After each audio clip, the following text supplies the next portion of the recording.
How's it going, everyone, and welcome back to the Safe on Talk channel. And today I'm going to be talking about some tips and tricks that I think new people need to hear, and also some advice thrown in there on how making POE one of the better games that you will play. Okay, now with that comes the disclaimer that a lot of people are going to know some, or if not all of these, and I'm aware of that. Okay, so I highly suggest that you check the timestamps. If you are a above average experienced POE player, you might be able to find something that maybe you didn't know, or something you need to be reminded of, because that happens to me all the time. Okay, so please don't put in the comments, "Oh, I knew all this." Don't be that guy. Don't do it, bro. Don't do it. So that being said, let's get into it and start talking about some things I think new players need to hear. All right, first tip we're going to go over is a very simple one. It is how to get the right colors on your sockets for items. Okay, and this is a very easy trick. I'm going to show you that I have a evasion rating and energy shield boots. So these are going to be more prone to roll green because of the invasion rating, and blue because of the energy shield. Now what you're going to do is you're going to take these to your crafting bench. If you're really new and you don't have a crafting bench, you go down here, you click edit, you go to decorations, search the crafting bench, drag and drop it in. You have a crafting bench. Okay. Now, when you go to the crafting bench, what you're going to do, because as you can see, rolling this normally will get maybe one red every once in a while, but say, oh, there's two, that's rare. Say you need 3 or even 4 reds. What you are going to do is you're going to go down here and you're going to change this to 2 socket. You are going to say at least 2 red sockets. Now, if you needed 3 and you were lazy and you had the chromatics, you could just immediately get those 3 red sockets. But I'm gonna, for the example of this video, I'm going to assume you don't want to spend 120 chromatics when we're going to be using jewelers to do it for much cheaper and more, not efficiently, but cheaper, more cost efficient. So we're gonna go to 2 red sockets. And then we're going to go back up and we're going to go to 3 sockets, because when you roll to 3 sockets, it is going to roll another color. So it didn't get it that time. We'll go to 3 sockets, back to 2 sockets, and you will do this until you get the red. And each one of these rolls is only costing you 4 jewelers. Now it might take a second, but again, it's not expensive to do this. And if you are selling your merchant items, your 6 socketed merchant items for jewelers, you are going to have plenty of jewelers to do this with. Now, it's not cooperating with me right now, but we will get it.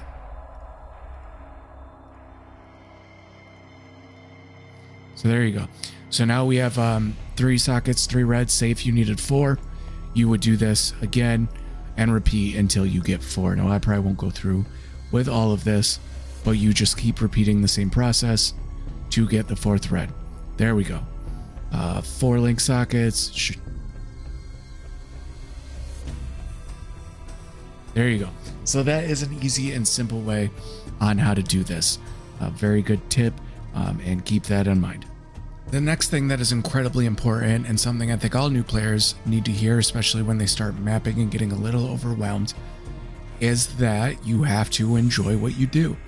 And I know that is drilled into people's heads if they've seen videos like this before, because there is quite a few of them. But if this is the first one you've seen, let me tell you that it doesn't matter what you do, whether it's good currency or not. If you are not having fun, you aren't going to play the game.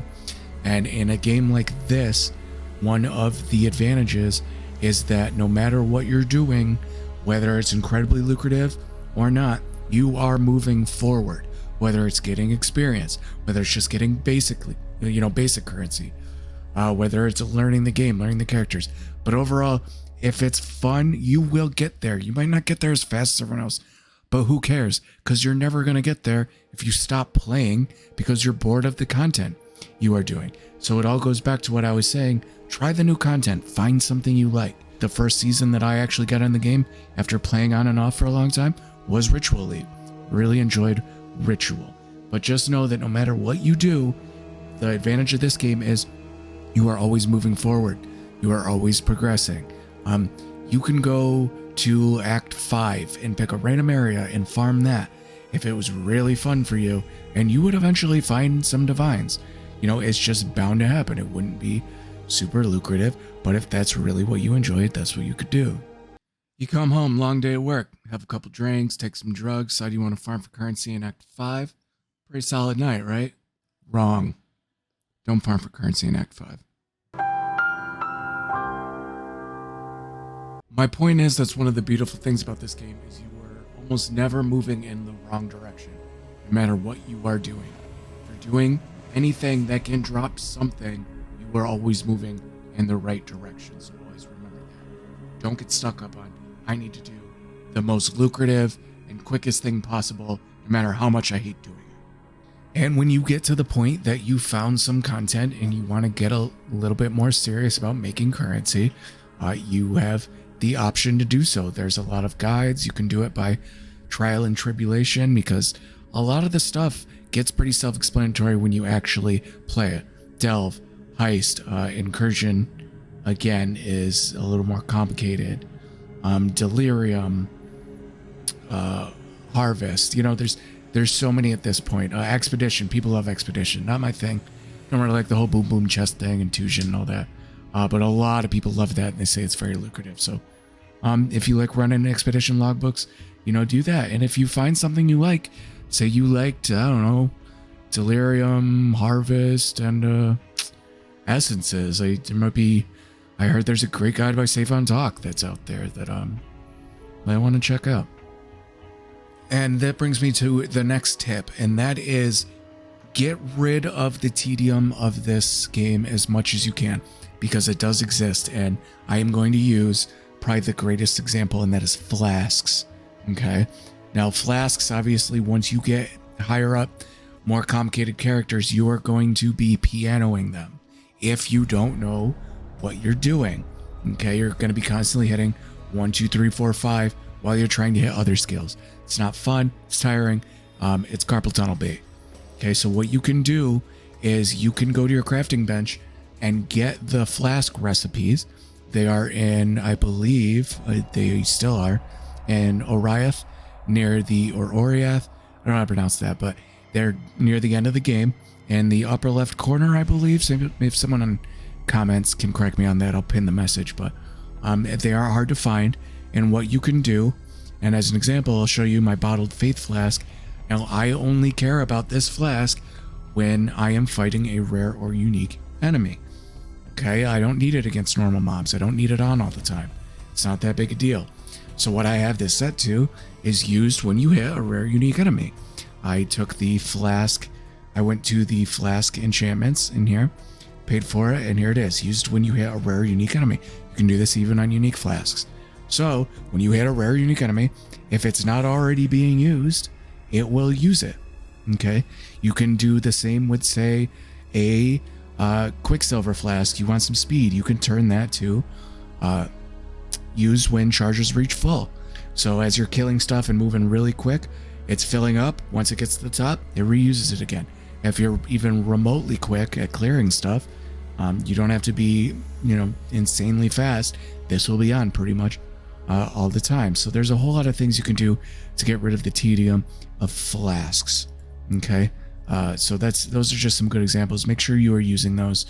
There are enchants that has, like, oh, this has it right here, even though I don't use it because I have a mage blood, but 17% chance to gain a flask charge when you deal critical strike. If you are a cast on crit build, or just a bow build that crits a lot, this is going to keep them up almost all of the time, if not all of the time. Okay, so not going to go too in depth on this. It's just the main tip and the point to drill home is to try and get rid of as much of the tedium of the game as possible. You're going to have a much better experience. You're going to want to play the game a little more. Now we're going to talk about some third-party programs. Again, all safe. And the first one is going to be Awakened POE Trade.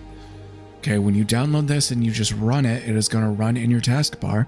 And what it does is it gives you an overlay so that when you find an item and you aren't sure if it's worth, say I found this Carex memory and I don't know what it's worth, I can hit the default shortcut that Awakened POE has, Control D. And what that'll do is it is going to bring up this menu. And I can see most of them are 10 chaos. One person has it listed for 9. So if you want a quick sale, you know, go one under the asking price or the average price and put it in there. I am not that worried about it, so I will put that for 10. Now, when you click on a rare item like these rare boots that we crafted, and I hit Control D, it is going to give you a list of things. The check mark is what they are taking into account. Okay, when I go down to search here in a second, it'll default to the resistances and the life because those are very important modifiers on rare boots. Okay, but I have some really good modifiers on here, like chance to avoid being shocked, increase movement speed, and let's just do dexterity. Search, nothing. Take off dexterity. Nothing. Okay, so this is actually a really good example because to price rare items, this isn't amazing.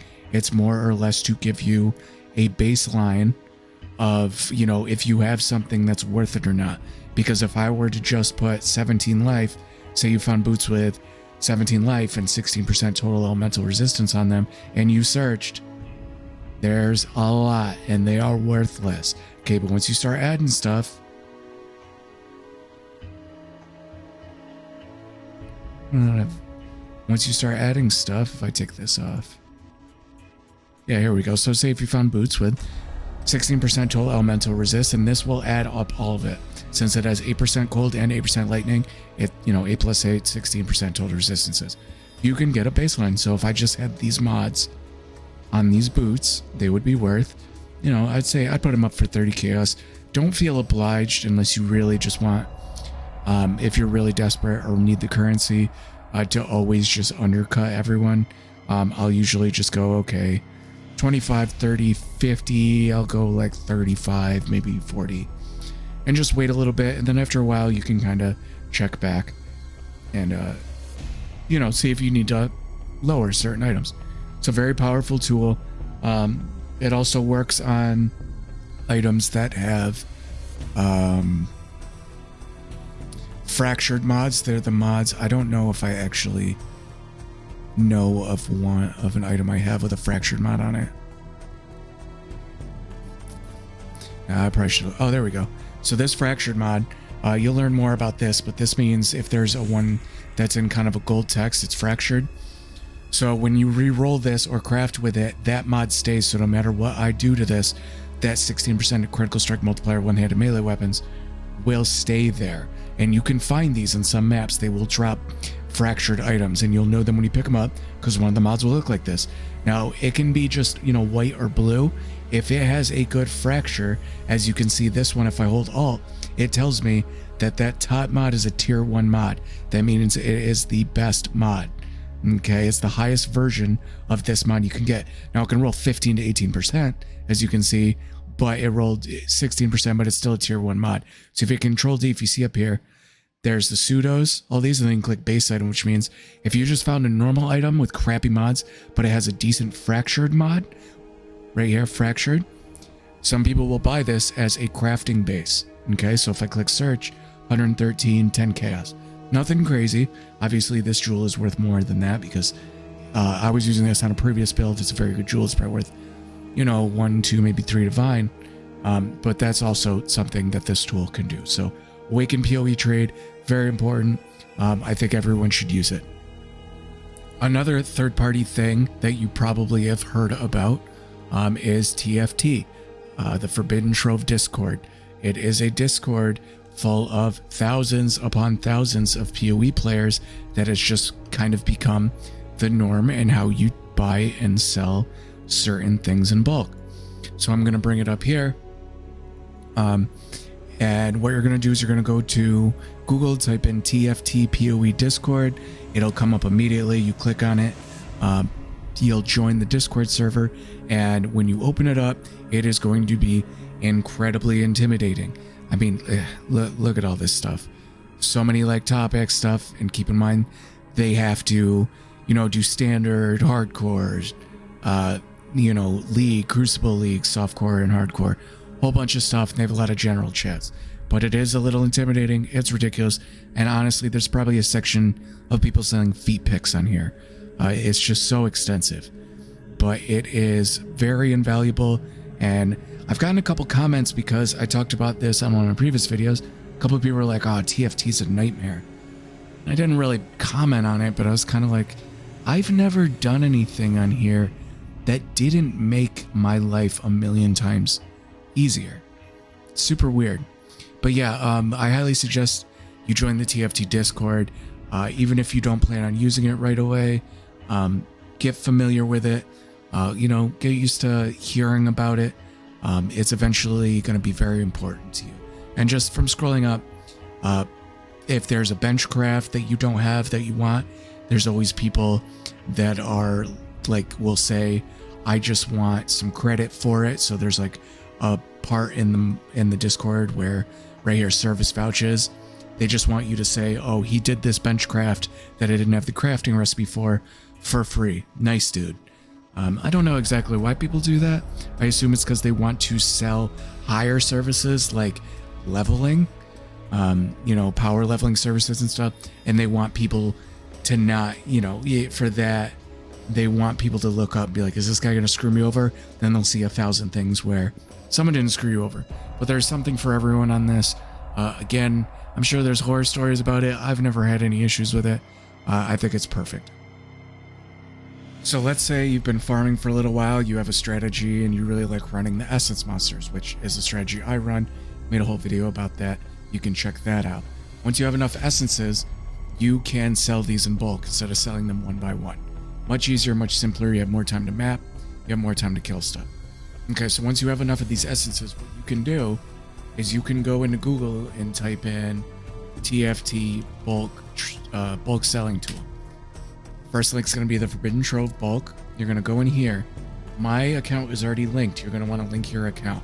This is safe. Use it for a year. Thousands upon thousands of people use it. It just makes your life incredibly easy. And it's one of those things why people say, oh, trading on TFT is a nightmare. No, this is the easiest thing in the world. I think it's easier or just as easy as putting something in a tab and labeling it for a certain amount of currency. So once you're logged in, what it's going to do is it's going to download and look at your stash tabs and be able to see. When you log in, it'll say, do you want to authorize the bulk.tft or tftrove.com has access to your stash tabs? Say yes. And it's going to show you your stash tabs. These are mine. Now, all you need to know is whatever you're trying to sell, which tab it's in. My essence tab is tab 6. So I'll click 6, and I only want to sell the high essence. High essence is the first 2 rows, excluding the remnants of corruption, but including these. So these first 2 rows minus this, okay? Because there's no point in selling these. It's just, I'll just upgrade these into other stuff. So I'll type 6, or I'll hit 6, and I will type has high essence, and I'll keep it at 100% asking price of the ninja price, because that is still a good deal, because people are going to flip these with bots, and there might be a small population of people that actually just flip them normally and buy them, but that sounds incredibly boring and not something that I would ever do with most people. So after that, you click select tab. After having all that selected, it's going to calculate what that tab is worth, or my high essences in this case. So they're worth 5.27 divines. Now, this is where TFT comes in with this. What you're going to do is you're going to click generate image first. It'll generate. Talking's hard. Image generated successfully. So what we're going to do is you're going to go to Discord, and you're going to go to softcore bulk want to sell. That's what WTS stands for. WTB is wants to buy. WTS is want to sell. Go to essences, because I want to sell these essences. I'm going to control V, the image that it generated of all my essences. And then I will go back here. I will type my in-game name, which right now is MethosFlicker on this character. And then I will generate text. Go back here, generate text, and then I will hit enter. And it even does it out to, I'm trying to sell all of these in one go, 5 divines, 60 chaos. And you're going to almost undoubtedly sell them immediately. I think there was one time, it's super early in the morning. I hadn't gone to bed yet. It took like a minute for someone to say essences. and whisper me and make the trade happen. And that was incredibly weird. I was like, what the hell's going on? Did I screw something up? And all that. So you're going to sell them incredibly fast. So that's what you do with essences, or other stuff. For example, you can do scarabs. My scarab is in my shards tab under scarab because I have that tab. And I will click off of tab 6, get that out of there, or else it'll combine the two. Click on scarab or high scarabs. For scarabs, I just sell all of them. Shards, because that's where my scarabs are. And I will click select tab. And I have 3.4 divines and scarabs. So I would do the same thing. Generate image, generate text, do all that. Okay, now you don't need a tab for this. It makes it incredibly easy. Again, I think this is very helpful, but to upgrade your essences, all you have to do is take 3 of any of these on the left, go to any merchant. Right here I have Lily, sell the 3, she'll give you the upgrade. That's how you upgrade. But if you have the extra scratch and you really like this game, I like suggest getting that tab as well as probably the shards tab. This is also very helpful. So that is something simpler that I think a lot of people are nervous to get into is selling on TFT. There's plenty of tools that make it incredibly easy, and I put it off for a long time too. I think I knew about TFT for a solid year before I was like, all right, let me see what this is about. And I found the bulk selling tool, did all that. But you don't have to look for that. I just told you exactly how you do it. Okay. Also keep in mind that you can buy pretty much anything in bulk, sell or buy, including maps. Like the strategy I'm running, I buy a lot of strand maps in bulk. I'll get about 55 for 1 divine. You don't have to spend that much. You can spend chaos, 4C a piece. For the strategy I'm running, it's very much worth it. Okay, there's plenty of videos out there talking about map sustainability, getting the maps you run to drop. I generally know how to do that, but you kind of have to bounce back and forth between 2 maps, or just keep running strand, not mess with the map. Considering the map that I run connected to strand is a pain in the ass to run, and it's not fun. So that's always an option, but I won't get into that in this video. Now, the last thing I'm going to talk about in this video is going to be a loot filter. And this is very important, especially when you start running maps and you start, getting higher up, the more loot that drops. You, as a new player especially, are going to fall into the trap where you want to pick up and identify everything. And it is such a bad... If it's fun for you, then by all means, pick it all up. Generally speaking, you want to try and not pick up everything you see. And a loot filter is going to help make it so the garbage stuff is just not going to show up. And that goes for... There's tons of advantages to it. There's, if you hit a loot goblin and he drops, a ton of certain items, if they aren't very good, it filters out those so your screen isn't just full of crap when you hit all. So, very important. So, I will show you how to do a loot filter. You can go to POE loot, or what is it? Filter blade. This is the norm. I'm going to click on the filter blade website, and you will be able to do the exact same thing that you did with the bulk selling tool. You can log in with your account. This is also very safe. It's been used for, probably longer than the TFT has been around. Filter blade has been around forever. You don't have to worry about this either. Nothing I say in this video is dangerous or risky or anything of the sort. You have nothing to worry about. What you're going to do is you're going to click on My Filters, create New Filter. Okay. After you hit New Filter, it's going to go to Overview. And this is the thing you really need to worry about. Soft, regular, semi-strict, strict, very strict, over strict, over plus strict. This is what it is going to not show you when things drop. Now, right now it's defaulted as strict. I think it's defaults as semi-strict, and that's what I'm running, so I'm not sure.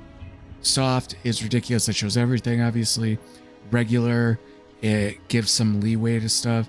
I highly suggest going for semi-strict. It even says in here, good filter for beginners and new leagues, highs bad rares, and low-value recipes. Okay?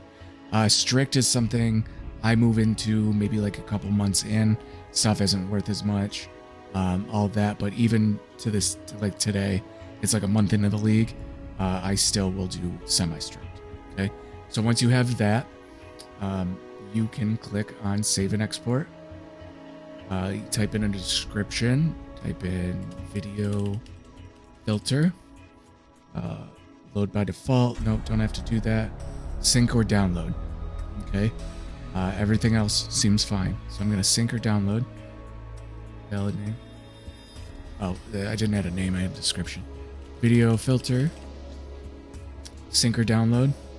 Save and sync. And what this is going to do is once it's uploaded, you can go into your settings, options, game, item filter, and video filter right there. So you can literally just click on video filter. Okay. So that's all you have to do. So what that's going to do is you won't see certain items fall on the ground that are trash you don't want to pick up anyways. Okay, so that was all the tips I'm going to talk about in this video. And this video ended up turning into a more of a third-party tool video than it did in-game tips. But I think they are all things that new players need to hear, whether it's trying new things, trying the gimmicks, even if they seem intimidating. You know, using the third-party apps so you aren't at a disadvantage after a while. And I think this video is a great jump-off point for getting the basis of the game, because again, this game's been out for a long time. It's not perfect. The third-party tools and stuff like that really help it, and GGG has, you know, kind of just accepted, like, yeah, these help, and they appreciate it. You know, they help make the game more fun, a little bit more fluid. You can kind of focus on playing the game more than doing that. Now, I will probably be doing a part 2 and maybe a part 3, because I have a notepad full of decent tips for newer players. But I don't want this video to be too long, and I want to get it out there. So if you could like, comment, subscribe, and let me know in the chat if there's any really good tips you can think of for new players, and I will pin them or, you know, mention them in the next video. Probably give you a shout out. But yeah, and let me know your experience when, if you were like me and you played this game on and off and then had that moment where you just all of a sudden loved the game and you were addicted. And when that happened for me, actually, I can tell you, it was Ritual League. I liked that you didn't have to put stuff in a stash tab and just like wait for people to buy it, even though, you know, that's what I do to trade a lot of stuff now. Back then, I just did not want to do it. I didn't care. I found Awakened POE, and I was able to go on, you know, open a ritual and just click on everything and see what it was worth. And it was the first time that I took a build to what my, you know, noob ass thought at the time was endgame. Probably wasn't that amazing, but, you know, it was worth, like, you know, like in this equivalent currency, it was probably like 30, 40 divs, and that was incredibly expensive to me. So that is when it really switched over for me, when I found a mechanic I liked, and then it made me want to explore new mechanics. Okay, so yeah, stick with it. I do love this game, and it does have a little bit of a learning curve, but I promise the payoff is worth it. So until next time, guys, thanks for checking out the video. Later.